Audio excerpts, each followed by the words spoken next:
Tere! Nii, täna me oleme nüüd Andres. Nottinghamis. Voh. Yes. Nottingham on see linn, kus Sherlock Holmes oma pättusi tegi, mitte Sherlock Holmes, Robin Hood oma pättusi tegi ja seal künka peal oli Robin Hoodi kuju ja seal taga on loss.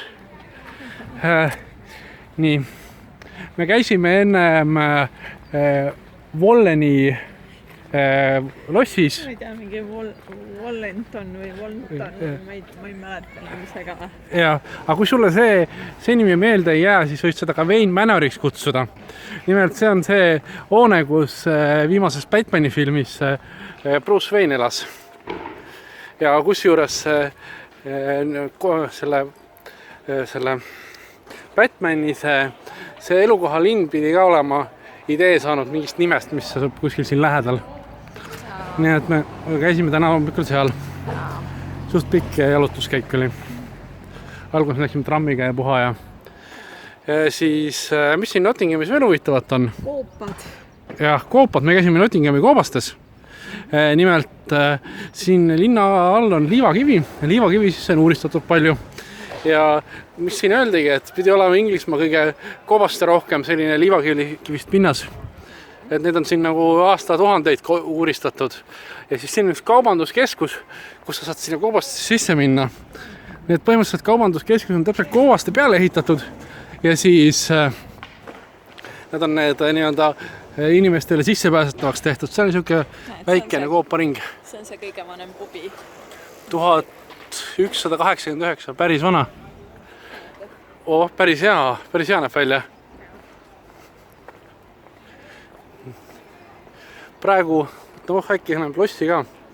Ma vaatan, kas siit paistab midagi. Ei paista. Siin mäe otsas peaks olema loss kohalik, aga see loss pidi rohkem olema nagu mõis. Et põhimõtteliselt lihtsalt tuhke maja, vist ei saa ja läheme siit vasakult poolt kuskilt. Nii, kus me eile käisime Sheffieldis. Ja see oli väga kole koht. Sheffieldi mure, kuidas seda öeldagi, see oli nagu, vanasti oli seal terasetööstus, enam seal seda ei ole enam aastakümneid. Nii et siis ta oli nägi natuke alla käinud välja. Kuigi seal oli see botaanikaaeg, mis nägi päris hea välja. Ja siis aga tänavad ja need täiesti kesklinnas natuke eemal nägid ikka suht räämas välja. Siis seal oli hästi palju värvilisi inimesi, rohkem kui oleks oodanud nii maakoha kohta. Mida veel?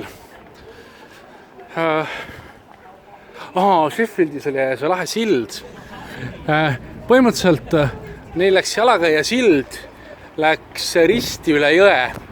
Kui tavaliselt, kui see tee on jõgi, siis see sild läks niimoodi ja siis see sild oli nagu seda sinööridega. Ta oli veel kaare alla ehitatud. Põhimõtteliselt oli teise silla alt oli üks sild läbi tehtud ja siis, et see sild seal keset jõge püsiks, siis ta oli nagu kodaratega seina küljes kinni igal pool. Et tal on nagu hästi palju neid traate, et suhteliselt õudne võis seal käia olla, eriti kui sa kõrgus kardad, sest ta pole nagu mitte kuskile kinnitatud. Kuselt nagu kiik või midagi. Sheffield oli selline koht, kus ma ilmselt üksinda ei julgeks nagu väga pikalt mingitesse